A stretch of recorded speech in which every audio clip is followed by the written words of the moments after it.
Ladies and gentlemen, please welcome back to the stage Atlantic Council President and CEO, Fred Kemp.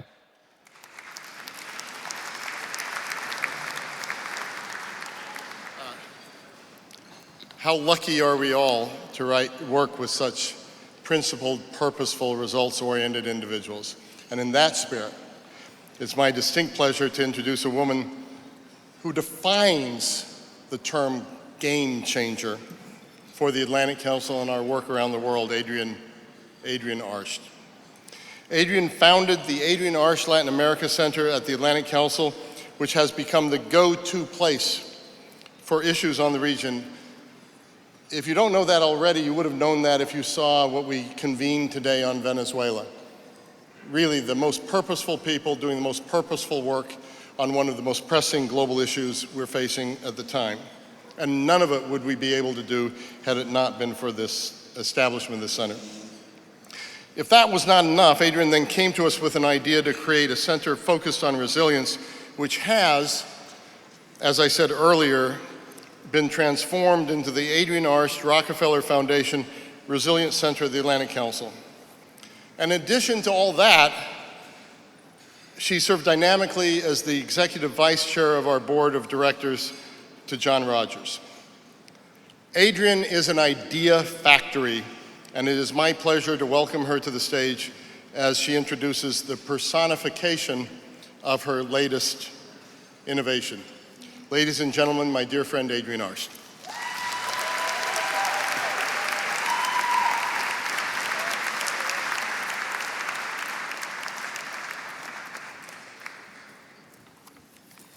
Thanks, Fred.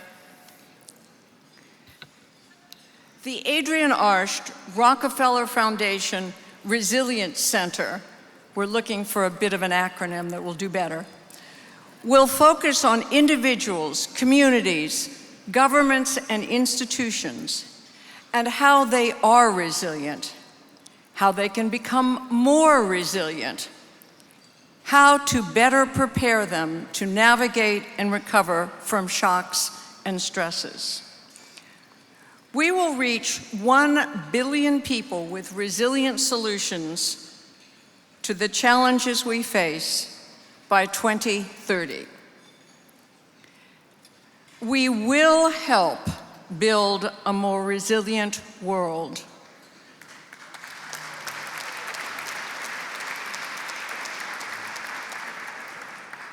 As everyone knows, I have a passion for the performing arts. So let me tell you how resilience and the arts are intertwined. You know the phrase, "The show must go on." Doesn't that define resilience? So let me now talk about the performing arts. I want to tell you, I first met Anna Deavere Smith when I went with Sandra Day O'Connor to see Anna perform. From the moment I saw her do her storytelling, I looked for a way to work with Anna. When her last show, Pipeline to Prison, finished its run, I pounced. I invited her to dinner, politely asked, "So what are you doing next?" And before she could respond, I said, "How about doing your performance on resilience?" And so that's the way this began 2 years ago. For those of you not familiar with her work, in addition to her award-winning roles in television, things like Nurse Jackie, West Wing, and films American President, Anna has developed a method of storytelling that creates indelible insights and memories. She interviews people on a particular issue. It could be healthcare, the prison system, and now resilience. She begins to speak the words of her interviewees. She studies their physicality and ultimately embodies them completely.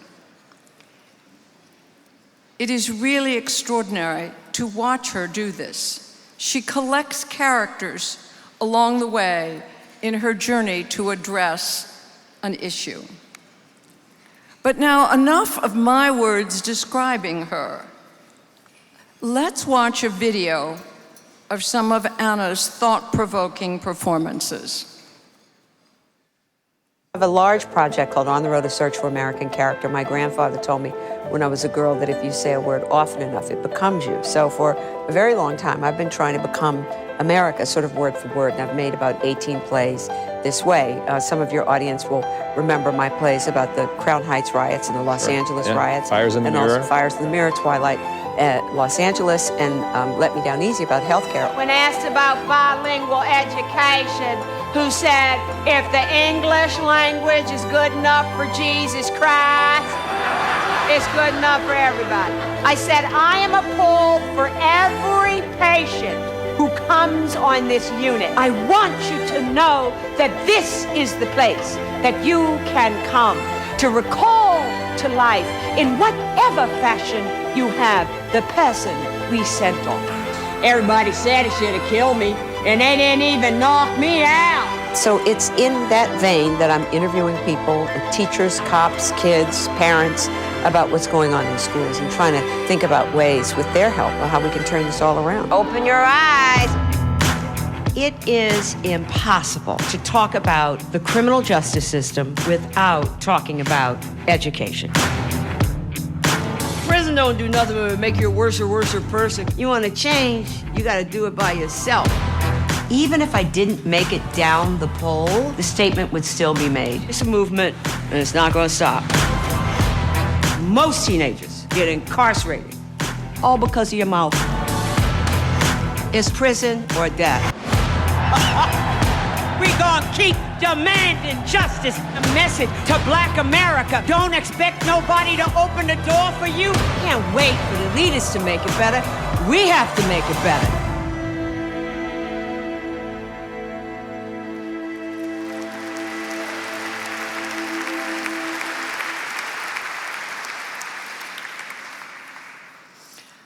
Just imagine where she's going to take resilience.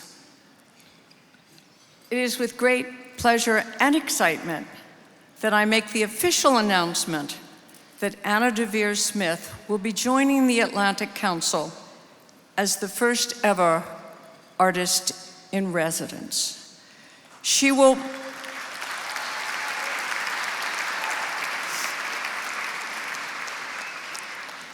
work on a project entitled Stories of Human Resilience. It is my pleasure to welcome to the stage my dear friend, the incomparable and very special Anna Deavere Smith.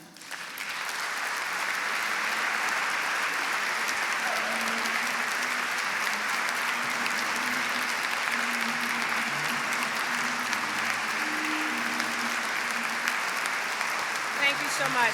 Thank you.